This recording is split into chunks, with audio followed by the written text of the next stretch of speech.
Brittney Griner was not the only American to leave Russia last week. A Fresno woman is now also back home. That's after spending more than a year in a Russian prison. Fox 26 reporter Sophia Lesseos sat down with a Central Valley woman to hear her nightmare experience. I'm sure she had plenty to say, Sophia. I do want to start by saying that some of the stuff Sarah Krivanek has been through may be triggering for some viewers. It's an interview you'll only see here on Fox 26 News. They destroy you. They destroy you psychologically. They can destroy you physically. They can destroy you in your nutritional need. They can destroy you any way they want. 46-year-old Sarah Krivanek from Fresno considered herself the forgotten American, incarcerated in a Russian penal colony for over a year. I got to the colony in May, and that was the beginning of hell. 5 years ago, Krivanek moved from Fresno to Russia to teach English at private schools in Moscow. In 2021, she lost her job and says she was in an abusive domestic violence relationship with her then live-in boyfriend. You're looking at the bruises and scars from a fight one night where she says she grabbed a knife to defend herself. She says she nicked his nose. He called the police and had her arrested. Krivanek was sent to prison, even though she says her ex-boyfriend asked the court to drop the charges. Krivanek was released on bail after agreeing in writing that she would not leave Moscow and would demonstrate good behavior. I was promised by the investigation that, don't worry, we don't want to put you in jail. We just have to do the process. You have to sign the statements. Just while that's going, we're going to close the case and put it in archive. Just you can't leave until that's done. It'll take 2 to 3 weeks. Just 5 weeks later, she says her ex-boyfriend started abusing her again. On advice from her lawyer and friends, she decided to seek help from the American Embassy in Moscow. The American Embassy staff bought a plane ticket for Krivanek to return to America. But when she was at the airport, her passport was taken, and she was immediately detained, trying to flee the country. Krivanek wound up in the same Russian penal colony as WNBA star Brittney Griner. I wasn't allowed to reach out to anybody. I was denied phone calls.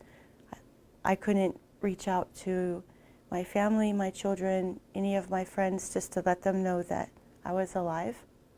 For months, Krivanek didn't speak to anyone on the outside.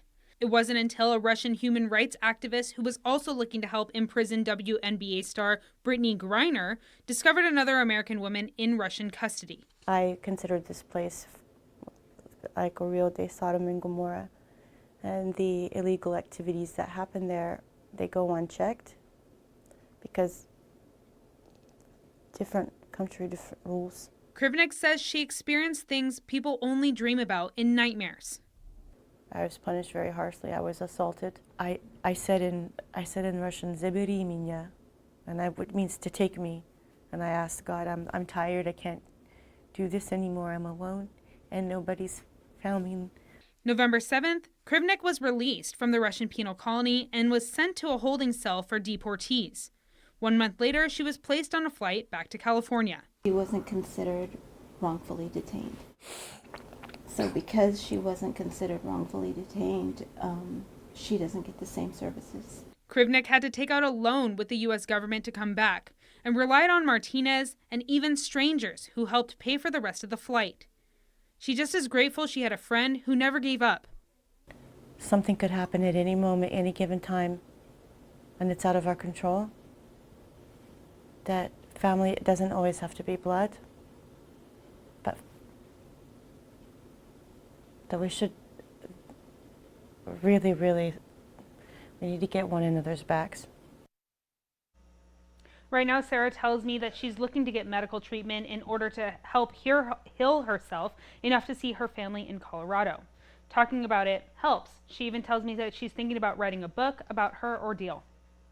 Now, Sophia, I know a lot of people may be wondering, did she ever wind up seeing Griner in custody?